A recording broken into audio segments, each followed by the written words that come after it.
Ouvi o relato dessa moça aí, um relato que tem um pouco mais de 2 minutos. Ela basicamente está falando que está com nojo das relações humanas modernas e que ela não quer mais fazer sexo. Vamos assistir. Eu sinto nojo, repulsa, culpa depois de dar.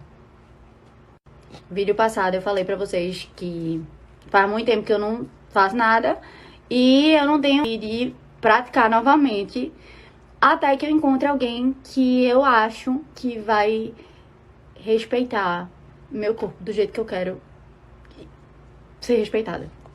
Isso não é um papo conservador. Não é sobre como, você tem que dar valor ao seu corpo e só fazer com quem você gosta, com quem ele respeita. Não. É uma experiência totalmente pessoal. Faça o que você se sente à vontade. Eu não me sinto à vontade. E pra falar disso, eu vou ter que falar a última vez que eu fiz. Eu não fiz com uma pessoa aleatória. Eu fiz com uma pessoa que eu realmente me senti interessada. Não era a primeira vez que eu ficava com uma pessoa. Mas eu deixei claro pra pessoa que aquilo não era, tipo, nada pra mim, entendeu? E depois que tudo aconteceu, ele falou comigo no dia seguinte, como tu tá, bem, não sei o que, não sei o que lá. E depois sumiu. Sumiu. Literalmente sumiu, tá? O que vocês não estão entendendo. Ele insistiu muito pra gente ficar. Depois eu quis parar de ficar com ele. Ele insistiu muito pra gente continuar ficando. Ele pediu chance pra gente continuar ficando. E aí, quando a gente fez, ele só falou no outro dia, tipo, e depois sumiu, desapareceu.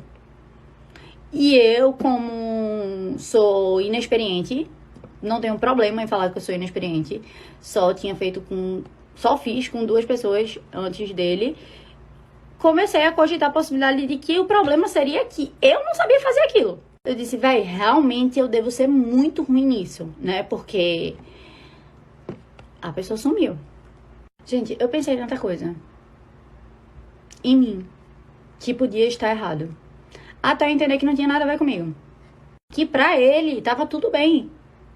Tanto que eu continuei nos close friends dele depois. E foi quando eu entendi que pra mim foi uma experiência e pra ele foi uma experiência totalmente diferente. E caí na real, né? E quando eu caí na real veio a culpa. Muita culpa de ter escolhido, sabe? Eu escolhi estar com ele. Eu escolhi dividir aquele momento com ele. Eu deixei que ele encostasse em mim, sabe? Eu permiti que ele tivesse acesso à minha intimidade. Tá aí o comentário da moça. E aí, vocês acreditam nela? Olha, eu, pela minha experiência de vida, pelas mulheres que eu já vi que falam esse tipo de coisa que ela disse aí, eu acho que é tudo mentira. O que acontece, galera? Ela ficou com um cara. Eu nunca vi uma mulher ficar com um cara que ela não tinha interesse. No próprio caso dela aí, ela fala que, assim, começou a conversar com o cara, ficou com ele uma vez, não queria mais. Aí o cara insistiu um pouco mais, aí ela foi lá e ficou com ele de novo. Aí ela queria largar o cara insistiu e ela ficou com o cara de novo. Esse tipo de atitude é uma coisa que vocês enxergam assim na realidade de vocês? Porque eu nunca vi isso. Na maioria das vezes, o que eu vejo realmente são mulheres que ficam com o sujeito, né? Fica ali com o cara e tal. E por algum motivo, se o sujeito desprezar elas depois, elas vão lá e ficam em cima daquele cara e para as amigas falam que aquele cara é broxa, é borracha fraca e tal, mas nunca larga o cara, entendeu? No próprio vídeo que ela tá fazendo aí, ela tá fazendo uma queixa, e isso é claro, devido ao fato do cara ter sumido depois que executou, né? Ou seja, ele fez um leitado e ghost com ela. Até que ponto essa repulsa dela ao sexo é real? Eu não sei, mas o que eu queria debater com vocês aqui é o seguinte: vocês não deem muita trela para esse tipo de discurso, não, e observem a realidade. Se ela se sente culpada depois que ela faz sexo com o cara e tal, para que ela faz, na verdade? E para que ela tem que expor a vida dela desse jeito num vídeo ridículo desse? Será que isso é só falta de atenção, né? Será que talvez ela tenha ficado com o cara, mas esperando uma atenção maior dele e o cara só queria leitar realmente e vazar fora? É esse tipo de questionamento que eu sempre gosto de levantar, né? Uma outra hipótese também pode ser, assim, algo que eu já falei nos vídeos para trás, que é o lance da promiscuidade hoje. Tá tão, né, tão acelerada a coisa toda, tá tão brutal, principalmente do lado das mulheres, né? Eu mesmo, quando fui no Rio de Janeiro, assim, em lugares que eu convivia, até em Goiânia, eu via garotas de 12, 13 anos que começavam a vida sexual muito cedo, não é isso? Algumas ficavam até mãe nessa idade, e com os seus 19, 20, até uns 22, 23 anos, já estavam cansadas daquilo, porque, sei lá, elas se encheram realmente de dopamina no cérebro. E isso não tem a ver só com sexo, tem a ver com a vida louca em geral, né? É aquele lance, é balada, festa, putaria, dorme, acorda, mais balada, mais festa, mais sacanagem. Vocês entenderam o que eu quero dizer, né? Ou seja, aquela mulher que girou o carrossel tão rápido que ele quebrou.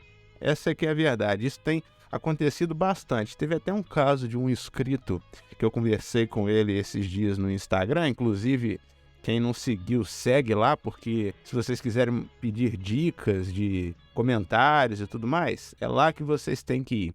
Então, o que acontece? Esse inscrito estava me falando que tem garotas lá pro lado do Rio afora que com 20 anos estão dentro da igreja querendo zerar a quilometragem.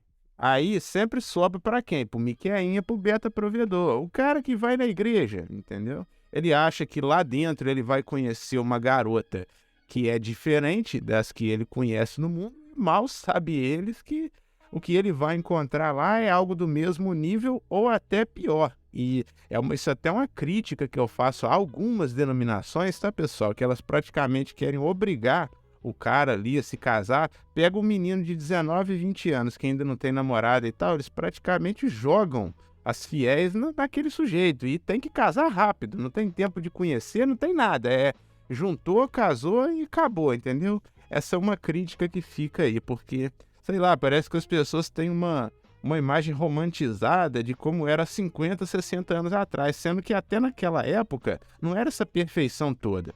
Muitos dos casamentos daquela época eram arranjados, a mulher casava na obrigação, porque ainda se existia uma mentalidade um pouco machista naquela época, da mulher que não se casasse ficava pra titia, entendeu? Então elas quase que pediam para os caras casarem com ela à medida que elas iam ficando velhas, né? Mas isso hoje mudou, pô. Hoje em dia ninguém mais quer saber de namoro nem de casamento. E o mundo maluco igual tá hoje, eu aconselho vocês a realmente nem mexerem com isso não e muito menos ter filhos. Basta vocês verem a notícia que saiu aí hoje, né? Que o cara lá invadiu uma creche em Blumenau e matou 4 crianças. Vocês imaginam nisso? Eu me lembrei até daquele corte do Wendel Carvalho falando que se o homem não quer arrumar filho, ele é um menininho, né? Vocês imaginam só, assim, o nível de loucura, né? Da falta de noção da realidade que esses coaches se encontram, né? E depois eu ainda sou obrigado a assistir na internet uma galera que fala que a Red Pill tá totalmente errada e que os caras são frustrados. A gente faz comentários diários aqui de garotas com todo tipo de queixa, né?